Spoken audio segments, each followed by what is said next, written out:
орой минь төргий. За би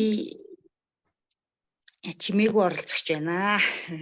Өмнө хэд хэд хөтөлбөрт хамрагдчихсэн. Тэгээд энэ удаа бөөр цэвэрлэх хөтөлбөрт хамрагдаад ер нь биеийн жим буусан. Тэгээд биологийн нас бас айгу бага болсон байсан. Бөөрийн хөтөлбөрт хамрагдахаас өмнө жингээ үзэхэд биологийн нас 49 гэж байсан. Сая дуусгаад нэгд өдөр бас жингээ үзээд биологийн насаа үзсэн чинь 44 болсон байсан. Тэгээд бүр гайхаад баярлаад бас тэгж өөрчлөгддөг юм бэ. Бас биологийн насан дээр бас тэгж өөрчлөлт өгдөг юм бэ. Тэгээд нөгөө ажлынхаа үнтэй үзсэн чи баах таа чин бүр баг юу яац юм биш үү? Юу лээ? Нэг үг хэлсэн юм аа.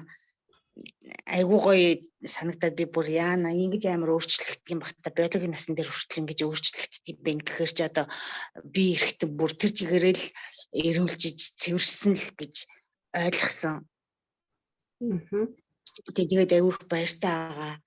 Одоо ч гэсэн дэгдмээ үргэлжлүүлээд явж ин бид нэг хүндрэлтэй юм байхгүй нөгөө ногооныхоо алдыг хийдээд тэгээ өмнөх илэгний хөтөлбөрт хамрагдаж байгаа тэрнээс хойш би байнга өглөө болгоно нөгөө йога бол хийдгийн YouTube дээрээс хараад бичлэгээ тэгээд нөгөө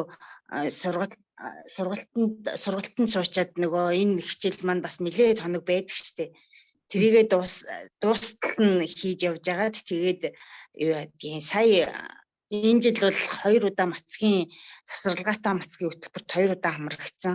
Тэгээд тэрнээс хойш нөгөө йог дээр Капалбатигаа амьсгалыг нэмж хийгээд явж байгаа.